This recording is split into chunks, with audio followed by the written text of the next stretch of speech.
Hey guys, welcome back to Economics and Comics. We got a great show today for you. We have a great comic exclusive. We have an incredible artist. We have Jason from Exchange and Mr. Mike Mayhew. We're going to go ahead and get going, so let's go.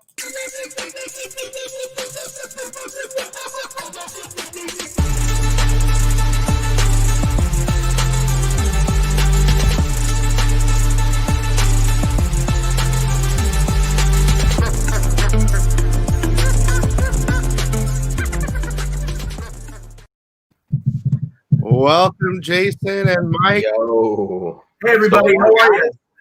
So people are starting to filter in a little bit. It'll take a couple minutes, football and everything. But just so you guys know, Mike's having a little bit of a problem with his camera. Not to worry. We can hear him well, and it doesn't look bad. It's just a little glitchy. So I'll give it a nice whack here.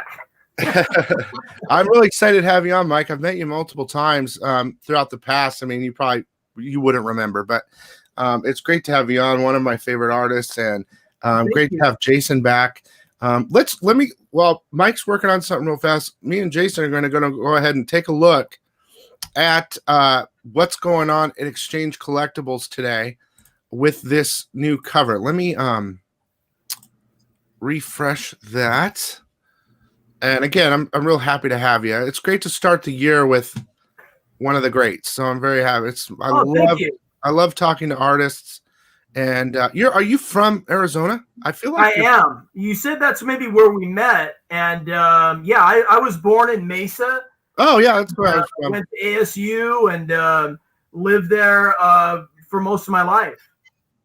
Yeah, I'm Mesa too. So okay. I was Gotham Comics. I always forget the name of that store. Gotham Central. Yeah, my good friend Miguel runs that store, and he no longer works there. Okay. They did a whole. It's a long story. I don't really want to get into that for sure. But yeah, that's where I met you. I'm sure the greatest comic store of all time to me is Atomic Comics. I'm sure you remember Atomic. Well, yeah, I see him every week over at Howard's. He goes to Greg's Comics every week to get comics, so I see him there.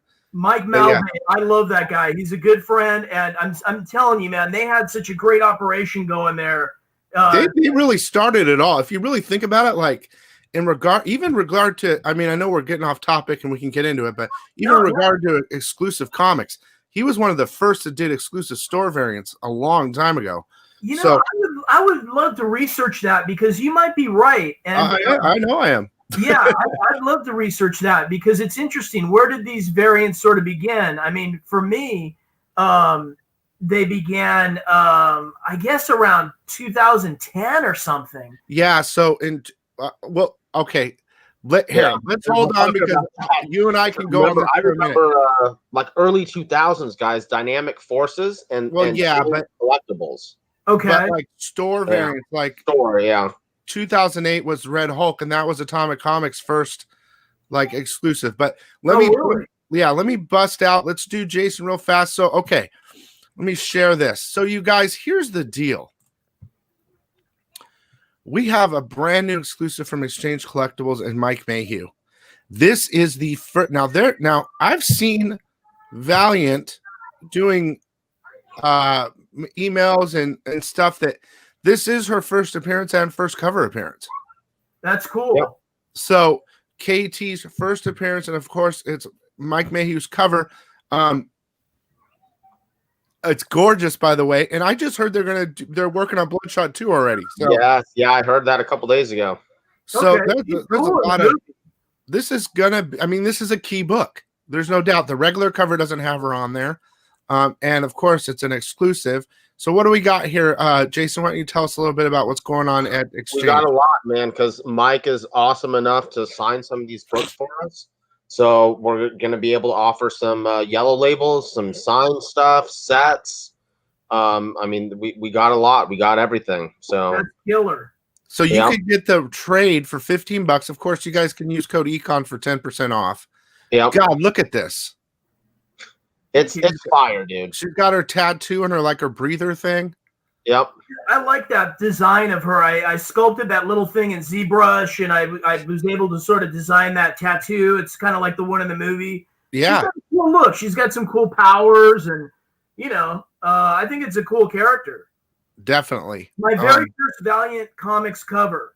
Oh, really? That's Yeah. a bonus too. That's Yeah. like, a this thing quadruple checks a effect. lot of boxes, man. Yeah, and I'm a big Valiant Definitely. fan from the '90s, and Sure. I think they've got some really great properties. So it was really cool. I appreciate you guys hooking me up with this whole situation.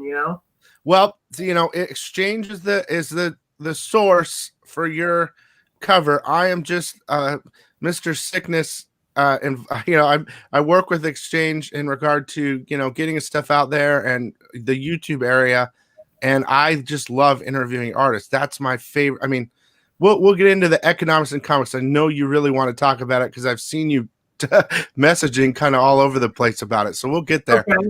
Yeah. But this 3-book set, $49.99. So what are these limited to, Jason? So the trade is limited to 1,000, Mhm. and the white virgin and virgin are 300. Oh man, that's pretty low. That's a great price for three books, 2 of them with 300 print runs for a total of $50. Yeah. Yeah. And you can use the code. So Okay. There you go, guys. but yeah, I think this is going to be super hot. A lot of people didn't know it was their first appearance, and of course, first cover appearance. But yeah, again, I saw Valiant message like on their message board, they're kind of sharing it everywhere. I got a tag on it. Yeah, they really are, man. They're pushing this thing hard. So that's cool. Yeah, I love this cover. I can imagine this white Mayhew signed by you in some really cool color. So I don't know. Yeah, it's gonna be fire. Yep, definitely. Okay, so here's the options. What you guys do, go to exchangecollectibles.com. You can use code ECON for 10% off. Here's all your options. You get a slab 9.8 of different variants. The regular cover, that's pretty cheap, man. The white signed, wow. Oh, and that's either 9.6 or 9.8, depending. Yeah, I mean, the thing is, we can't really pre-screen these guys, and I gotta ship them to Mike. He's got to sign them, ship them to CGC. So there's just a lot of transport, and if I say it guaranteed 9.8, I know we're gonna get in trouble. So yeah, we're gonna do everything we can to keep these things as high grade as possible. We'll pre-screen the hell out of them, make sure they're really nice, but there is a chance you could get a 9.6. Nothing lower than that. I've been doing that myself a lot. The 9.6 and above, but you charge a low price. Yeah, and there's probably a pretty good chance they will get a 9.8. But you're covered just in case. You never know what these print runs are going to be like. Yeah, we don't have the books yet, so so you got to really anticipate. So I think the 9.6 and above is kind of a wise strategy. Yeah, it's better safe than sorry. Plus, there's nothing wrong with a 9.6 signed book at that price. Plus, you can get you can get the signed set raw if you're a collector that doesn't need to have a slab. There you go. You get all 3 signed for $70. That's crazy. Yeah. And then just the regular for $50. There's a lot of options there. So yeah, really exciting. Exchange Collectibles. Let me put this up here. Let me move some stuff around because I've got like 5 different windows open. Let's see here. Let's minimize that. Let's do this. I'll put this up so we can talk. There you go. Hey, there you go. So again, welcome everybody. I know it's kind of a weird time of the day, and it is football playoffs right now and all that. So there's gonna people are gonna be watching this on the rewind. But yeah, again, so I'm real excited to talk to you. So I saw you asking on I don't know where it was, but I was tagged or something somewhere, and you're saying I'm really excited to talk about economics comics. So let me explain to you what that means for me. Okay. So that you understand where my channel is in relation to that. So I started this channel about 2.5 years ago, and it was about informing people, about how to pre-order early. It's kind of speculation based, what might be hot before people know what's going to be hot, and saving them money. And in turn, you got the two sides of the coin there. You have the people that just want to save money so they don't have to go to the store and pay $20 for a cover, a $4 book, or the people that want to save and flip and make money. So that's where I'm at. It's all about information. Now it's turned, and that's what I do. I like like a computer nerd trying to figure stuff out. Uh-huh. And then the other part of it is, though, stuff like this, Mike, where my passion is bringing the Comic-Con experience to people at home type of thing. Oh, so yeah. having the ability to have Jason and other companies I work with bring in artists, or myself search them out and bring them on, like even Polito. Congratulations on your Kickstarter cover. I love Brian and what he's done. I think it's amazing. And that guy's really influenced my thinking with a lot of this stuff. The conversations I've had with him over the years have pushed me to where I'm at. And I just am so thrilled for his success. It's huge what he's doing. We're all like Mesa locals too. Like he's that's right. Yeah. So it's, but yeah, congratulations on that. It was beautiful. And, all the little things that you do inspire me. We don't have to, a lot of people want to talk about covers, and I can show some and all that, but I know you want to have a different discussion, but some of the covers you've done though, like your Venom 1, the shiny 300 homage cover where it's just like gooey, or he's shiny. I love that. I bought so many of those years back. For me, it was that Vampirella Roses for Dead, man. That was shit. When I saw that cover, I was like, damn. You know? And I was rolling over that painting when I saw that thing sell in 2 seconds for $7,000. I was like, oh my God, man. That thing was amazing. Now, when did you guys start Economics and Comics? So I started, it's just me, Jason. Yeah, so I started about 2.5 years ago. Okay. And now how fortuitous, because with this whole pandemic situation, this variant thing has just exploded, right? So, yes. So the thing, okay, so basically, it's interesting to say that because the people I work with, Jason, Sean, at Comics Elite, and Brian Polito, Coffin, and we all kind of came together, and it was kind of this brainchild to do, throughout different people, another way to offer different covers, whether it was back issue variants or exclusive variants with other companies that aren't like Hardly Thin or stuff like that with Murat Michaels. I'm sure you know him. He's a local out here too. Friend, and you mentioned someone else that's a good friend. Comics Elite. Sean. And so, and I work with him too. I work with all those guys. And what we decided to do was kind of start offering exclusives that weren't, because all the printers shut down, Marvel, DC, Diamond. Yeah. So we started figuring out a different way to keep people interested in comics with exclusive variants and stuff like that through the pandemic. Right. And that made it fun. But now my curiosity is what exactly are you talking about? Just exclusive variants in general, even without pandemic, or what? Well, I mean, the pandemic has kickstarted so many things, accelerated growth in so many areas, and I think the variant comics have been the beneficiary of it. What else is there to do? You can't go to a game, you can't go to a bar, you can't go to a movie. You know what I mean? Everyone wants to, they're not going on vacation. They have all this money. Right. So all the collectors are trying to find a way to buy. So what's interesting about that is, people are making money right now. What I know, it's died down a little bit. So the last couple months, my guess, election related, the last 3 months have been kind of chaotic with the election and all that. Yeah. So it kind of slowed down at the end there. Maybe fears, people worried about the economy or whatever. But before that, in the beginning of the pandemic, it was a gold rush. But also the key, in my mind, the whole key factor in the movie industry and Disney and all that. I mean, this is kind of what I think you want to talk about. The last 2 or 3 years have just also been a gold rush in speculation, right? So I wish I had done my YouTube channel 10 years ago. I probably have 1 million subs, but I jumped in a little late. You know what I mean? So, but the thing is, what was very interesting was the birth of live Comic-Cons. And that really started with Brian Polito. We did this. I called it Economic Con. He called it Coffin Comics Online. Okay. And I went and I filmed the whole thing live event. Of course, he was live too. But that was like the first ever Comic-Con online. It was because Emerald City was canceled. And that was like the beginning of it, right?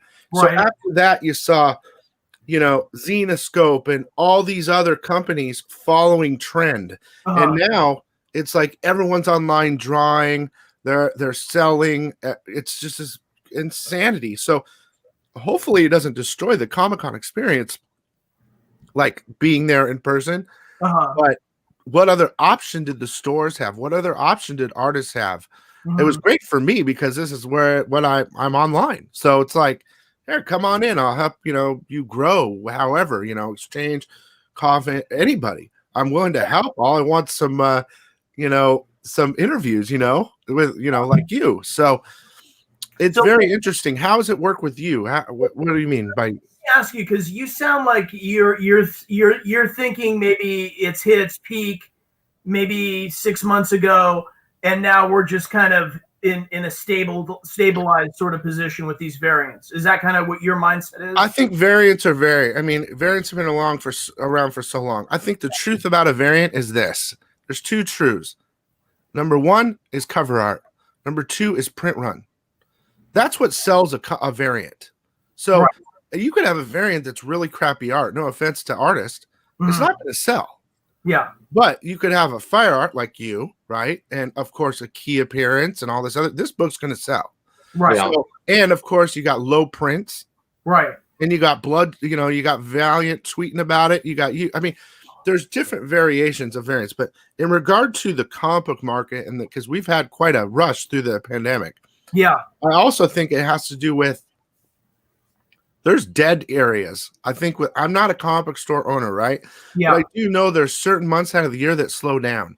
And I think we're in that period, right? Christmas and New Year, people are buying other things. They're trying to save money for gifts and besides comics.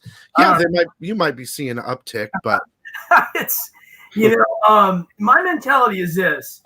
The bottom line is the Marvel Comics cover B limited to 1,000 print run variant is probably the most compelling collectible I'll ever be associated with. That is something so rare. You know what I mean? Like, we're older guys. I was reading X-Men in the 80s when they would cancel books when they went below 150,000 units in sales. Now you're lucky if a relaunch of Amazing Spider-Man or something like that hits that. You know what I mean? It's the numbers on these print runs are so small. And I think the other thing that people aren't considering, everyone tries to play that game of like, oh, it's not really 1,000 because the artists are getting copies and the writers, and it's actually 1,020, blah, blah, blah. Hey, you know what? Here's the truth. When I order a Marvel variant, maybe 1 in 3 or 1 in 4 of those, 20% of that print run gets thrown in the trash. Why? Because it's all 9.0 bent corners. Yep. I send that stuff to my customers. Diamond's not going to give me credit for that. So, to have a collectible that's that rare, and then on top of that, you've got global access if you want it, but I only need the United States. And Shopify and ShipStation and GEMINI comic mailers, and I can fulfill 100 orders a day. You know what I mean? With me and another guy. It's a really compelling situation. And I can say that for me, last year, okay, so I was getting to the point where shows would be worth maybe $100,000 to me a year. I'd go to actual Comic-Con, yeah. Yeah, I'd do maybe I'd pay for myself. Like a New York Comic Con, I maybe spend, I don't know, $7,000-8,000 to be out there for 5 days and gross, $27,000 sometimes and walk away with $20,000, you do 6 of those or so a year and you do the math. I mean, that might be the biggest one. So when the pandemic hit, I remember being in Chicago at C2E2 hearing about these cases in Seattle. We were at dinner talking about it. We were all going to be in Emerald City in a couple of weeks, and we all know what happened. That's $100,000 that got pulled out from under me. Now, a year before, I had started the Shopify store and started dabbling with the variants, so I started leaning into it. And I can honestly say at the end of 2020, it's my best year ever. It's my best year too. I mean, people don't. It's my best year too, and it's funny. That's counterintuitive, because you would think that, you know, there's so much pain in the world and displacement of things that we should all be punished, or, you know, in a way, but there's so much opportunity when situations like this arise. The deck is being reshuffled, and the people that are bold and sort of make moves, they're gonna hit some really good tailwinds, maybe. And I think you're seeing that with these online retailers, you know, like all these online retailers that I deal with, you know, Frankie's Comics, KRS, you know, they're all becoming full service comic stores now. They're all doing more and more Comics Elite. They're maybe, I don't want to speculate, maybe a half or twice as big as they were before the pandemic.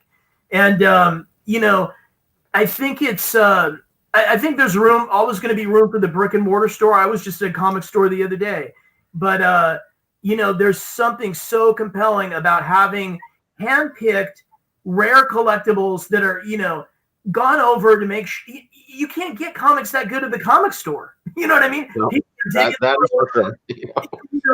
You know, so to have a sort of a connoisseur hand pack your comics in a way that when they get to your door, they're like minty fresh. Like, people will pay a premium just for that kind of service, you know? Yeah, I mean, well, it sounds like that's what you're doing. And I'm not sure that everyone does that. I mean, some people are, see, there's, the thing is, I think that there's businesses and then there's people that care with businesses. You know, some are so busy, they're just shipping. They get and they go.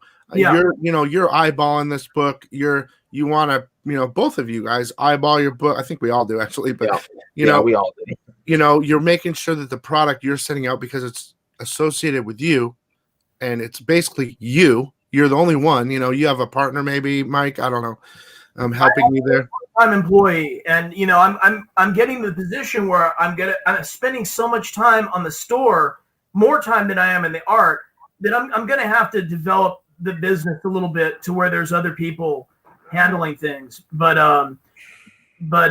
yeah, you know, and you're going through it because you want the guy to come back. You don't want, you know, all these interactions are opportunities. Interactions on social media, interactions in my Shopify store. It's an opportunity to make an impression with someone and sort of let them know what you're about. So, you know, you want them to be thrilled with the way it's packaged. You want them to be happy because, you know, you want these customers to keep coming back, you know? Absolutely. I agree 1,000%, man.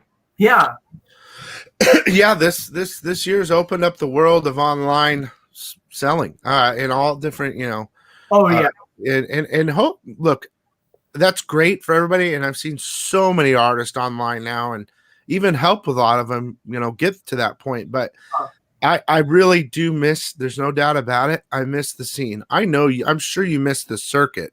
Like even, well, I call it the circuit for, you know, you're going to different Comic Cons, making your money and stuff. Even being stuck at home is great, but at the same time, it's not. It's, I got to get the hell out of here. Yeah. I miss that experience. I miss it. Here's some thoughts that I've had. My initial thought this year was, okay, I'm going to lean into the variants. Let's see what happens. When the cons come back, it's just more product I'll have because I sell a lot of this stuff at shows, you know. Mm-hmm. And, it's getting to the point now where it's like, maybe I don't need to go to the shows. You know, maybe I would rather offer a Marvel Venom variant that weekend, you know, and make a handsome amount of money rather than go to a place. And I think that there's a lot of sort of investigation that needs to happen. You know, I do miss the con scene. I loved interacting with the fans. If you saw me at a show, I was, you know, I stand up, I talk with people, you know, I try to keep things lively and engaging. And I miss that. It's fun. You know, you have drinks with friends at night. There's a lot of action during the day. It's a hoot. But the reality is that, you know, I would have to take a few days to get ready, maybe a day of travel. I would be trapped in this one place with, I don't know, maybe if you're lucky, 100,000 people. Maybe, I don't know what percentage of them are going to be your customers. 1% or less. You know what I mean?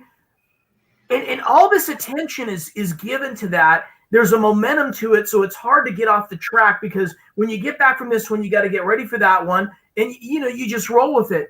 But now it's like there's no limitation. You know what I mean? I'm not limited to the people in Seattle at the show that weekend. Yeah, it's worldwide, and you can, and that's maybe that's a better situation. And you can go. Do you have a live? Do you go live? I do so much. I need to get in the practice of doing more streaming and that kind of thing. To be honest, with all the aspects that all this entails, I just have to do the bare minimum of what I have the time for. But I do look forward to a time this year where maybe I'm doing a YouTube video a week and more of this like live streaming sort of interview type things. Maybe just on my channel, because that stuff is so valuable to any business right now. Social media and YouTube is essential. Yeah. Or even just Mike, when you're working on a cover, just go live for an hour, and hey, I'm working on something a little bit. People will tune in for that. It's complicated. Sometimes you can't reveal things. Yeah. Well, yeah. It's all a little trickier than it would seem. Yeah, they have the lockdown on you. I've tried to get other artists to do that too, and they just can't, because, like, for instance, Marvel or whatever, they won't let you. And then, you have a deadline, and they don't give you very long. And I've heard some pretty crazy horror stories, but I understand what you mean about the print run and stuff like that. I mean, that was the trick of comic books. The comic book market died, and then they said, how are we going to get this back? And they started doing print runs, lower, like exclusive print runs. Right. Then the baseball, the sports card market kind of died, even though it's really crazy right now.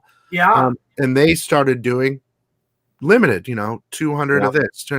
So that was the secret, I think, when I was coming up in comics, in the late 80s, and I got working in comics in the early 90s, and it was the speculator craze. It was crazier than anything we're seeing right now, right? With the olive foil covers, there were 1 million copies of comics. People were hoarding boxes of #1s of Valiant issues and things like that. So it always kind of left a bad taste in my mouth, and I was always kind of anti-collector. I was more like, I'm into comics as a storyteller. And I think now that I've been in the industry for 25 years, I think that anyone who's serious about comics has to reconcile with the fact that collectors are a big part of this industry. And having things for collectors and catering to collectors, if you don't do that, you're leaving a tremendous amount of money on the table. And, it's all about sustainability. I mean, we all want to be these pure creative people, but, at what price? I mean, I'm married now. I have 2 kids. I mean, I have to plan for college. I have to plan for my wife's retirement. You know what I mean? How do you do that without taking into account how you can maximize your time, So that's a lot of what's driven me in this direction. Yeah, I mean, well, it's natural for a comic book. Yeah, we have the comic book readers, and I understand what you're saying, but I always say this: throughout time, there are books, books, writing. People collect books. There are first printings of books from hundreds of thousands of years ago that are extremely valuable. And then you have art, you have, the Vatican and all these different artists. And over time, they're very valuable. Prints even from 100 years ago, super valuable. The comic book world is the mixture of both.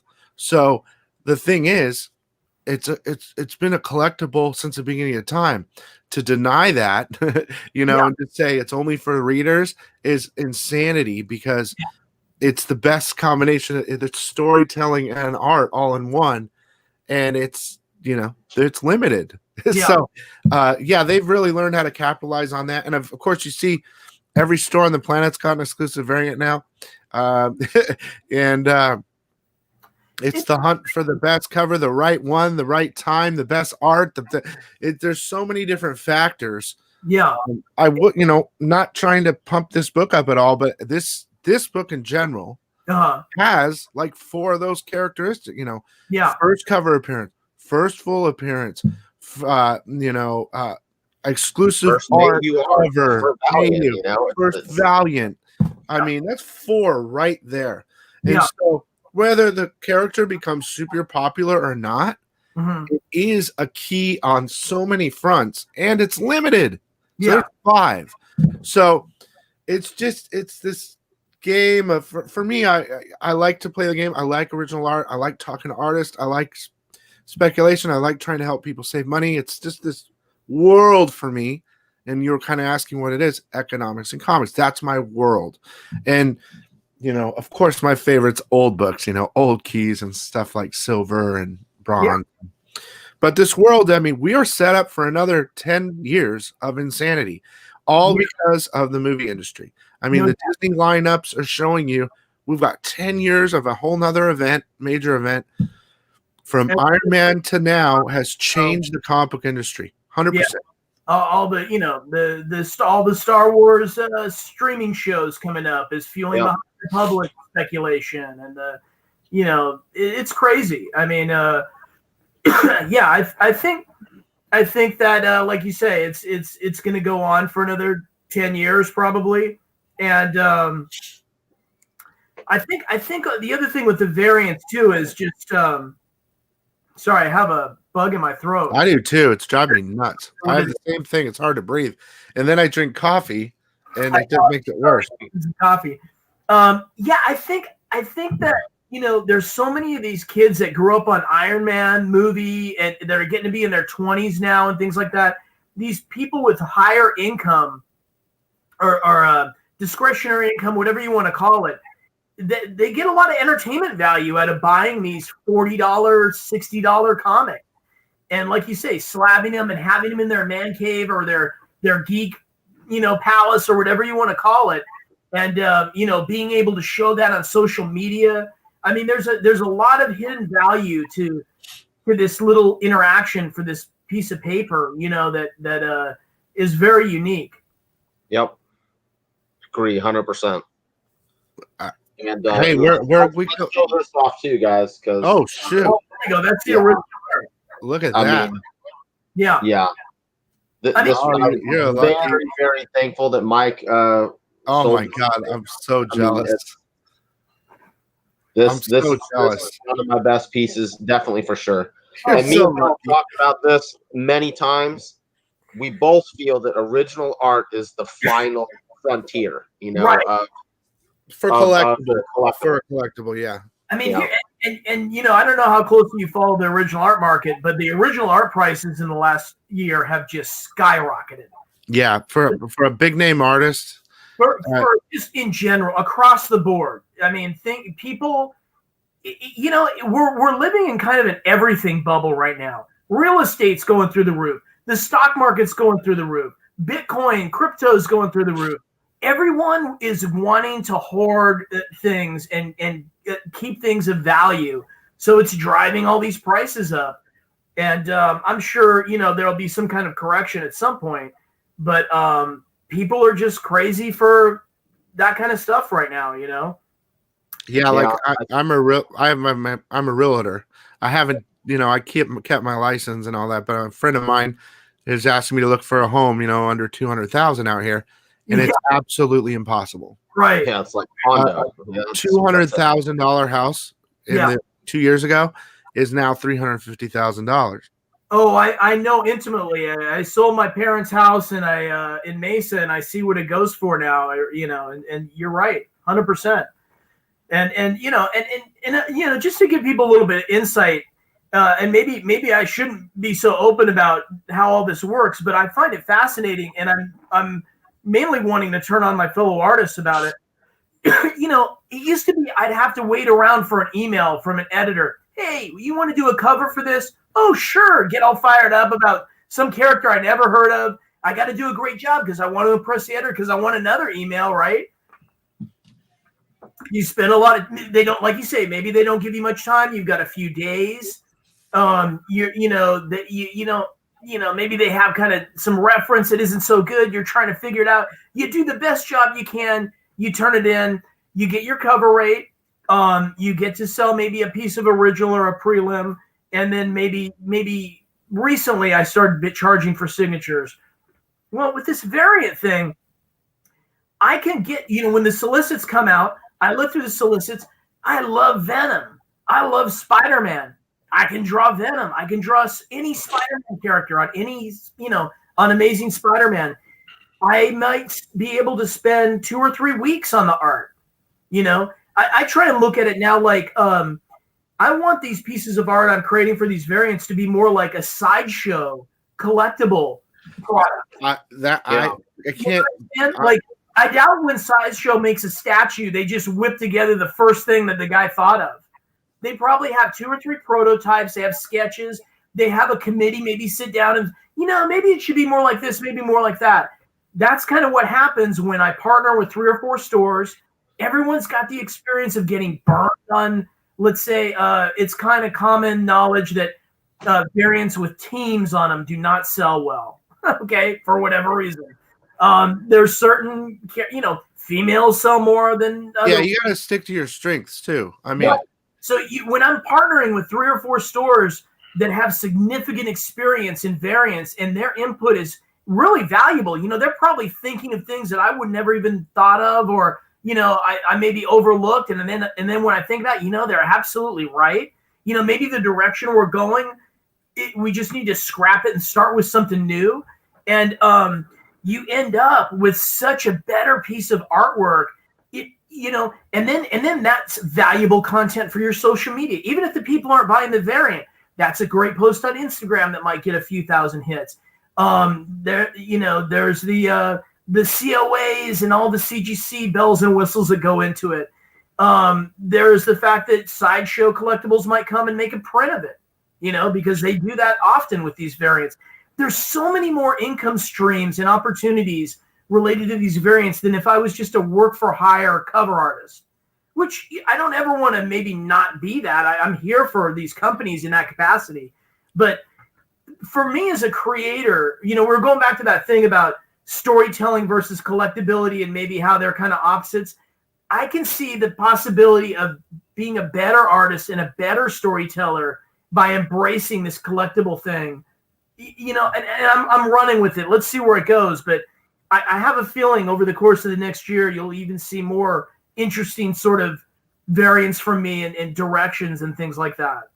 So most of your stuff, you draw it all, right? Or you're not digital. You're not digital. Do you do some?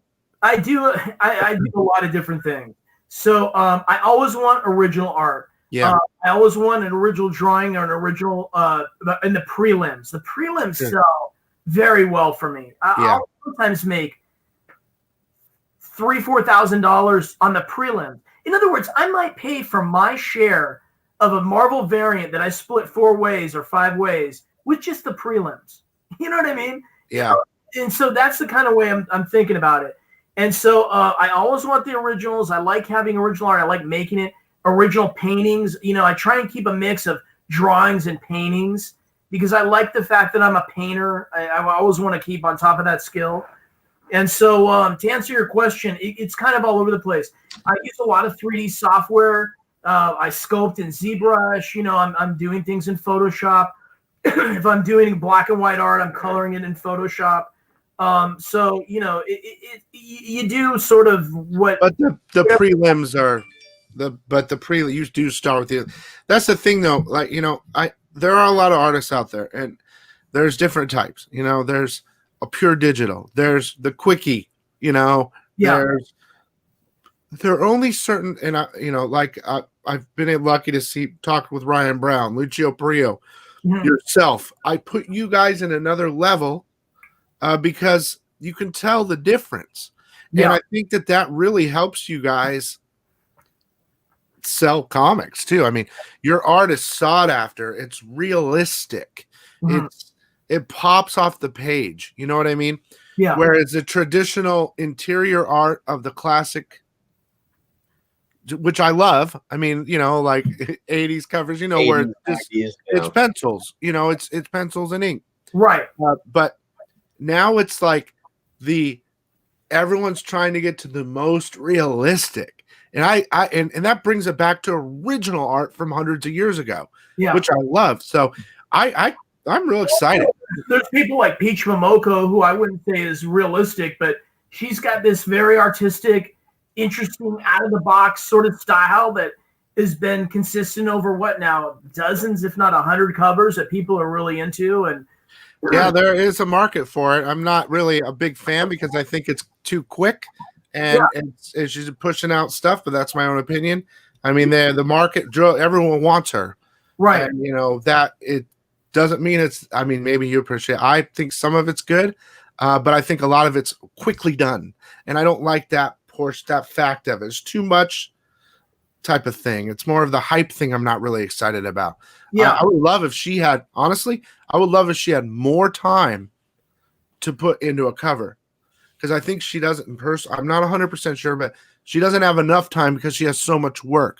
And I think that takes away. I think if she, you know, put a week into it or 3 days, it would look like something totally different, which would be incredible. But that's my own opinion on her. But how much time she takes, or I just feel, you know, I mean, anyone that's doing sort of painted work, and which I think she's doing, you know, you know, I don't know. Hats off to just being able to get it done, really, you know. Yeah, I get it. And she's definitely swamped. There's no doubt about that. Nothing against her at all. But like, you know, like you guys said, the price of, you know, you, Ryan Brown Prio, you guys are taking quite a lot of time on a cover. I would think. I don't know how long you take. I know it takes them about 3 to 4 days. You know, okay, so I've made a decision to do Mike Mayhew Studio Venom covers since Venom 31. Now, sometimes that's me spending $5,000-$7,000, depending on how many partners I'm in with. You know, that means I got to make $7,000 selling comics before I make $1. You know what I mean? So I'm going to put some thought into that because you're invested. After 27 years, I kind of have a sense of like what's going to grab people and get it to the point where I'm going to be happy with the sales and it's all going to be worth my time. And it takes a lot of sort of effort. I've always referred to this particular this anthropologist came up with this term. It's called participation mystique.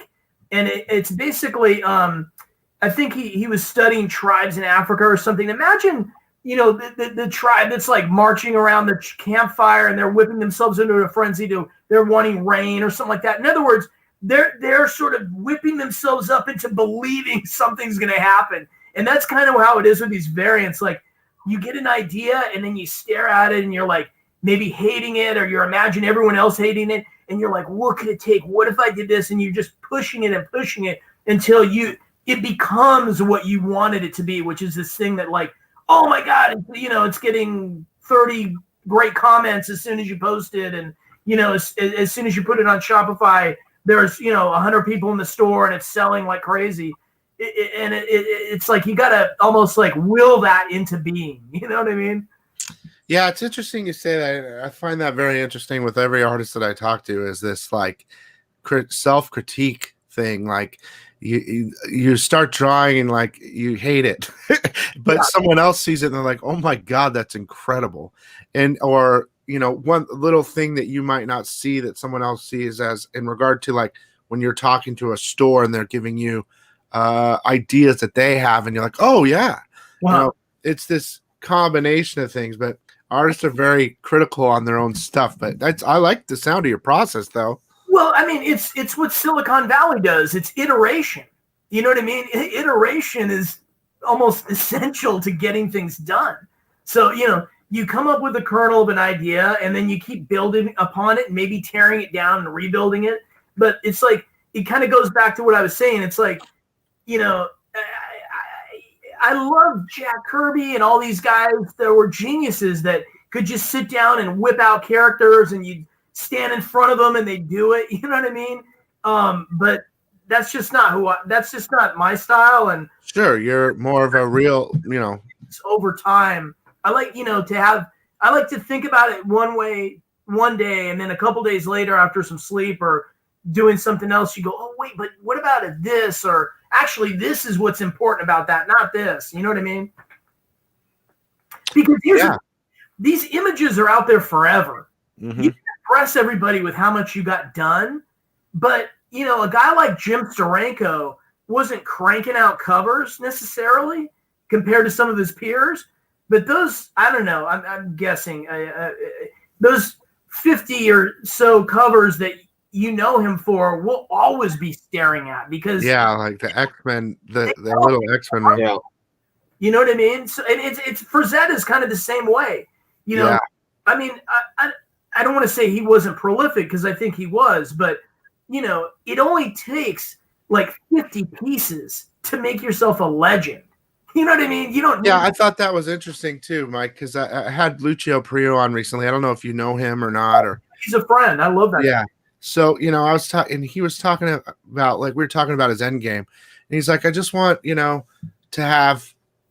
It seemed like he wanted to be recognized, and he didn't feel like, this is my personal, like, peer into his mind.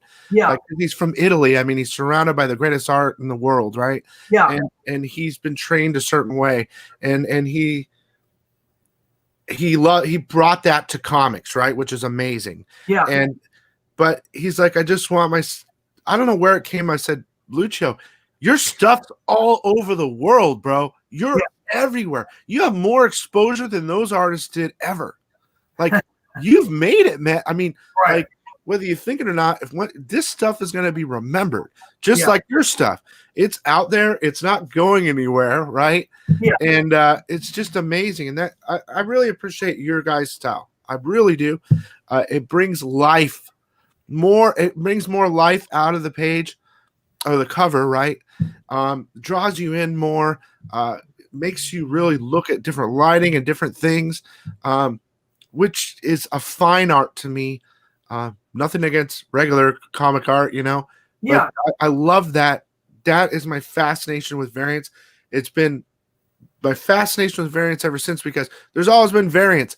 But when the real stuff, like the realism or whatever, started coming out, I was like, oh my God, look at that. Yeah. It looks so real. Look at that beautiful woman. Oh my God, or well, here's another aspect of all this is sort of these customers that for these products, everyone loves In and Out, right? And maybe mainstream comics are like In and Out. But there are people that can appreciate French Laundry because they're elevating cuisine. You see what I'm saying? Or I think I'm getting the name of that restaurant right. It's more like a two, you get some, it's filet mignon versus whatever, And there's nothing wrong with, cheaper fare or whatnot, but there's people that can appreciate the extra elevated sort of effort that went into things, and they're willing to pay for that to have a piece of it. And I think, and I personally think that everyone sort of has this mentality of like, if it doesn't appeal to everybody, it's not good. I only need like the 1%. Like I used to say this at conventions. I only need the like 1% of people that are here that are going to spend 50% of the money. You know what I'm saying? There's guys that walk into shows with $20,000. You know what I mean? I don't need to sell something to everybody with their family and this or that. I don't need to be the Walmart of comics. I need my work to be appreciated by the people that have the higher income and the more, appreciation for that kind of stuff. Well, there's all, Comic-Con majority is just the people watchers and, the people that want to let it go and get out there and dress up or see. But, the percentage, honestly, your age group is probably our age group. I mean, that's where all the money is, 30 to 55 years old, 60-year-olds. That's where all the money's coming in. Those are all my watchers. I mean, it's the people with money, the people that have, we all get each other. We probably all, saw Raiders of the Lost Ark at the same time, or saw Batman. The first Keaton. And we know what is cool. We think is cool, and I think it's great, man. I love catering to that type of mentality, and it's just a little niche in comics. I don't think it's for everybody, but it's working for me, and I think there's so much runway with it. Everyone talks about the bubble bursting and variants as a negative thing. And I don't know. I think there's a lot of potential and a lot of room to grow. I gotta be honest, Mike. I think people have been saying that for years. They have. Yeah. That's been going on since the death of Superman. Okay, Yeah. the death of Superman left everyone a little rotten taste in their mouth about the comic book market. But if you are blind, okay, if you're not blind and you don't have ears, right? You don't know that Netflix, Disney, Marvel, they are going to take the world over entertainment-wise, and comics are following with that ride. Yeah. Yep. So, I mean, there's nowhere but up. I mean, completely different than the 90s, because I worked in a comic book shop in the 90s. Right. And, you know, this is different. This is limited stuff, you know, 1,000, 300, 500, 100. I mean, this is not, you know, 1 million copies of books. It's different. You know, like you say, you worked in a store in the 90s. I don't know what was even out in the 90s, like the Batman movies, and then maybe like the Flash TV show or something. Yeah, not even that. I mean, at the time I was in that store, we had Spawn #1 came out. The Death of Superman. I think that was the same week.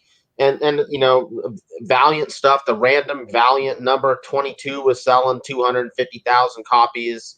Yeah, that was the main problem.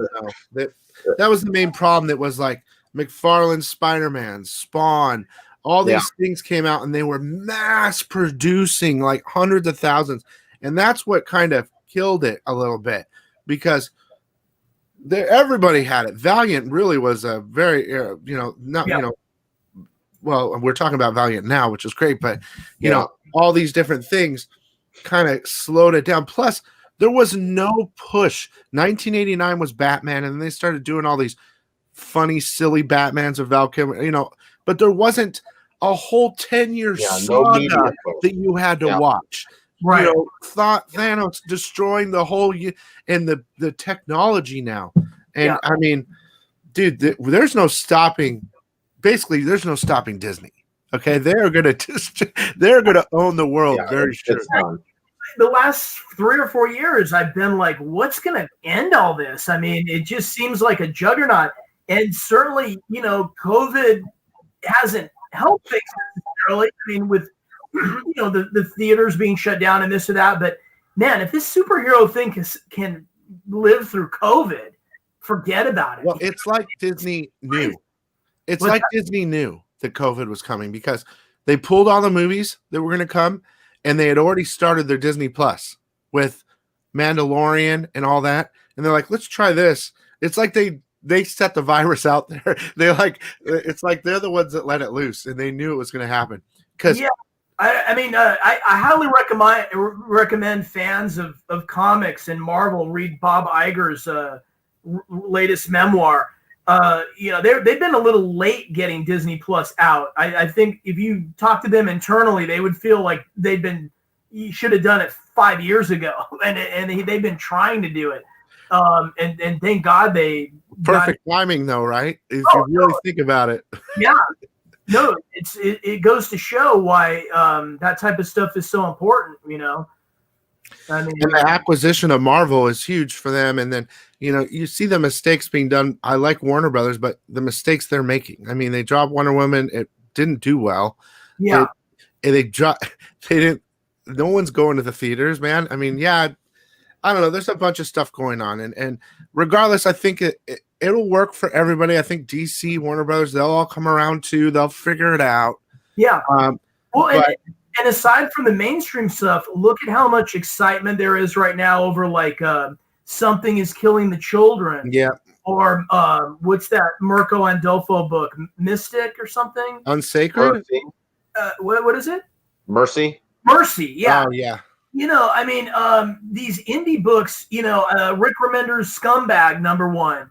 I mean, those are spec plays now because, you know, the chance that they could be a Netflix show or an Amazon Prime show. Yeah, that's the game the last couple of years is trying to get a book picked up. Yeah. And you know what? Aside from the economics of it and you know, the value, it's just fun to be a part of the action. You know, it's fun to get your store variant of Mercy and post it on Facebook on a collector group and get a couple comments. You know what I mean? Sure. and you know, I'm sure things will swing back the pendulum once we're all back out in the world vaccinated. But man, that's going to be a while from now. Well, there's one thing for sure is online is not going away now. Social media, it's been around forever, but now it's another option for so many artists. They don't have to leave home. They don't have to play the scene. I hope they go to Comic-Cons again because that's my favorite thing. Yeah. But even though it's chaotic, I'm sure a lot of artists are like, you know what? I don't want to deal with that. Yeah. And I'd rather stay at home and just, you know. Yeah. My whole message through all this, and you know, I don't know, I hope I'm not coming off as sort of like a know-it-all or overbearing, but I just hope my fellow creators see the power and the opportunity at their hands. I mean, I've been doing this a long time, and one of the reasons I'm so excited for all this is, you know, I could have done this stuff 20 years ago. You know what I mean? I don't think many artists could have. I don't know. It's a rare opportunity, and it might go away. I mean, who knows how long they'll let these variants be coming out. You know, it's I don't think it's going away for a long time. Going away. Yeah. I remember in an interview, maybe you were interviewing McFarlane, Bill, where he was saying right now is the greatest time to be an artist. You have more opportunity than you ever did before. Yeah. I agree. Yeah. Yeah, I was talking to him about the Spawn movie. That's all I remember, trying to get info on that. But when that comes out, the Spawn's going to skyrocket. But anyway, yeah, Mike, you still live in Mesa? No, I live in Glendale, California. I've been here for about 20 years. Oh God. Okay. Well, we've almost done an hour, and I really appreciate all the time and being able to pick your brain, Mike. It's very interesting. A lot of fun. Yeah. Let me just show this one more time. Yeah. This is it, guys. This is the beautiful new cover by Mike Mayhew, the KT first appearance, first cover appearance, it's not on the normal Bloodshot 10s. This is the only cover of her on it, and to time it perfectly, first cover, first appearance, you have plenty of options here, signings as well, exchange collectibles, 10% off of the code ECON, $50 for a 3-issue. Yeah, and let's give this away for anyone who comments. Oh, wait, let me see. What are we doing? Yeah. Oh, okay. All right, so you guys, Ronan. I know we're live, guys, but basically at the end of the video when we're out of here, go to the comment section and comment your like number, and just do that, and we'll do a randomizer next time we go live. We'll give away that Ronin. That's very cool. And video quality today, guys. I feel badly because that's my other thing with all this stuff is people are taking the time to tune in, and then when your audio's bad or your video's bad, it's too bad. I feel no, it's okay. I only started noticing it after you said it again. So thanks. I really appreciate the time you carved out for us today, Mike. And I wish you the best of luck. And hopefully we can, maybe all three of us, we can work on something together in the future. I think we might be actually. Well, we'll see. Okay. That's cool. A secret. Again, thanks so much. Congratulations on another great cover, Mike. All right, guys. And thanks everyone for coming. Thank you, Jason. You guys stay safe. And I'm going to end it with that. Thank you so much. I appreciate it. Thanks for tuning in. Yep. Thanks, guys.